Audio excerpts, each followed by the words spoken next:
Buen día, estimados estudiantes. En esta lección vamos a hablar sobre las fuentes de poder de una IBM PC. Decirles que PC son las iniciales de Personal Computer, ¿verdad? Es decir, computadora personal, que es un estándar que creó la empresa que se llama IBM y es el estándar que se maneja hasta la fecha, ¿verdad? Se llaman PC. Pues al final usan la misma arquitectura, una arquitectura similar a las IBM PC. La fuente de poder es el dispositivo responsable de suministrar la potencia a la computadora. También, compañeros, decirle que esta diapositiva no es mía, sino es de esta persona, para darle el mérito, ¿verdad? Y también porque, bueno, estamos viendo las presentaciones ahorita que tienen que ser mayormente gráficas.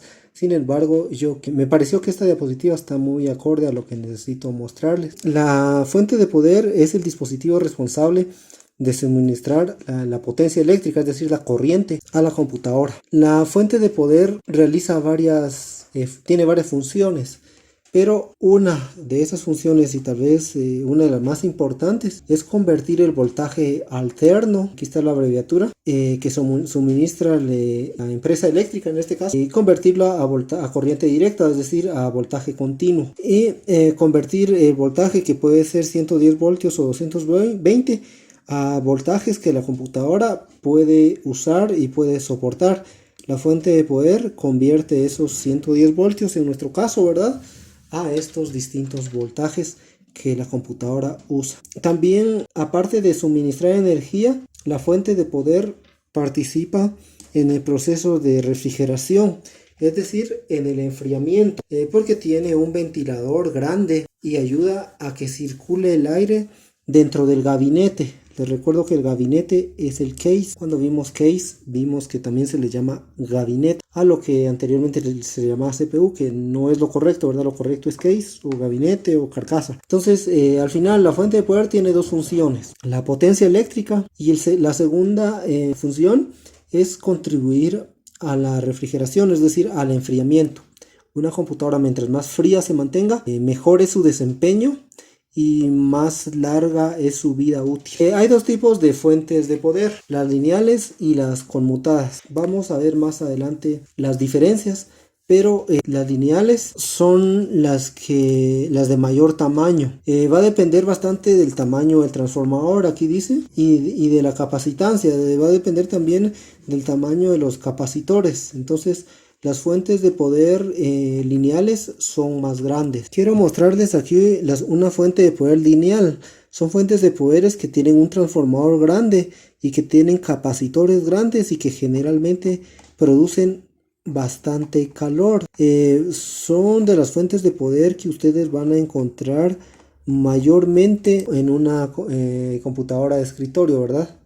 Entonces, a eso se refiere. Aquí pueden ver el consumo de potencia en watts, que el watts es lo equivalente a un joule, que creo que es unidad de medida por segundo. Entonces, por ejemplo, una aceleradora gráfica consume de 20 a 30 watts. Los periféricos, como las tarjetas PCI, que ya las vimos, manejan 5 watts. Una PCI pequeña para una computadora, un sistema pequeño, maneja entre 20 a 25 watts. Un floppy drive, una disquetera que ya no se usan, ocupa 5 watts más o menos. Una tarjeta de red, más o menos 4 watts. Unidad de CD maneja entre 10 y 25 watts.